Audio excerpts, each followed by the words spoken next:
Good morning, কেমন আছেন? আমার নতুন আর একটা ব্লগে আপনাদের স্বাগত জানাই। আজকে রবিবার আর এখন সকাল সকাল এই যে এখন বাজে 8টা। আর এখানে মিস্ত্রিদের তরকারি হবে, ঘুগনি হবে। আর মামামের খাবার হয়ে গেছে, ডালিয়া, ও ডালিয়া খাবে। তো এই যে এখানে ঘুগনিটাও হয়ে গেছে, সকালবেলা টিফিন খাবে মিস্ত্রিরা। তো আজকেই লাস্ট কাজ হবে, ওই জন্য আজকে মিস্ত্রিরাও খাবে বাড়িতে। একবার ঢালাই হয়েছে, কিন্তু তারপরেও কিছু টুকরো টুকরো কাজ ছিল, তো আজকে মোটামুটি সব কাজ শেষ হয়ে যাবে। ওই জন্য একচোটে কটা 4টে মিস্ত্রি আছে, ওরা খাবে, খেয়ে আর কাজ আর কাজ হবে না আর কি। তো এই যে এখন দুবেলা 12টা বাজে, আর এখন সবে আমি দুধ ঢেলেছি, আমি খাবো।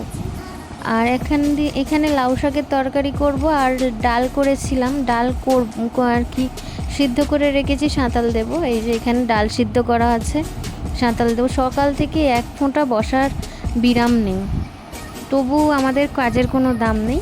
টাকা ইনকাম হয় না, তো ওই জন্য আমাদের কাজের কোনো দাম নেই।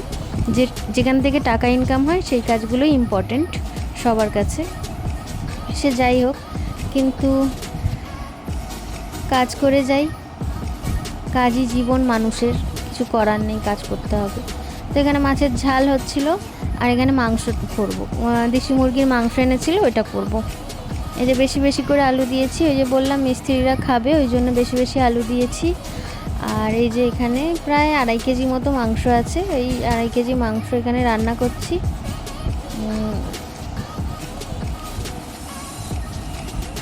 তো আর এখন বাজে বেলা 1টা, তবু আজকে রান্না শেষ হয়নি। সকাল থেকে করেই চলেছি, তবু রান্না আজকে শেষ হয়নি। আর এখন বিকেলবেলা যাব একটু নদীর পাড়ে, আর প্রত্যেক রবিবারেই যাই। তো ঘরে সারা সপ্তাহে মাম্মাম ঘরে থাকে, তো একটা দিন বাইরে বের করলে ও খুব আনন্দ হয় ওর। তো বৃষ্টি হচ্ছিল, বৃষ্টি পড়ছে, এই যে বেরিয়েছি আর বেরোতে এসেছি, আর বৃষ্টি এসছে, আর বৃষ্টি পড়ছে, আর এখানে ভাঁড়ে করে চা খাচ্ছি। আর এতক্ষণ অপেক্ষা করার পর ওই যে দেখা গেছে আজকে গুরু পূর্ণিমা। তো আর এখানেও পা ছড়িয়ে বসে কি বিস্কুট খাচ্ছে, বাইরে তো যেতে পারেনি, বৃষ্টি হচ্ছে ওই জন্য। তো এতক্ষণ পর চাঁদ দেখা গেছে। আমার এতক্ষণ অপেক্ষা করছিলাম কখন বেরোবে। তো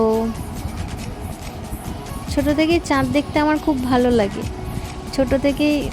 ছোটো থেকেই চাঁদ দেখি আর কি। ওপরে যখন চাঁদ উঠতো, তখন অনেক রাত্রিবেলা যখন উঠতাম, তখন পুরো উঠোনটার পুরো চাঁদের জোছনায় আর কি, চাঁদনি রাতে পুরো সাদা হয়ে থাকতো, আমার খুব ভালো লাগতো।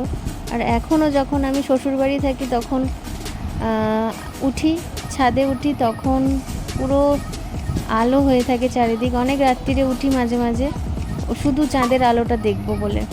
আর এই যে এখন চাঁদের আলো, আর বুঝতে পারছেন কি জানি না, জোয়ার আসছে, তো প্রচণ্ড হাওয়া হচ্ছে, আর জলও আসছে, দেখতে খুব ভালো লাগছিল। আর এখন বাজে ঘড়িতে 8টা, তো 8টার সময় সবে জোয়ার আসছে, তো আমাকে বাড়ি যেতে হবে, কিছু করার নেই, জোয়ার দেখতে গেলে হবে না, তো যতক্ষণ দেখতে পারি দেখব। খুব হাওয়া হচ্ছিল, আর নদীতে জোয়ার আসছে। তো আসুক, আমরাও বাড়ি যাই। টাটা, সবাই ভালো থাকবেন, সুস্থ থাকবেন, টাটা।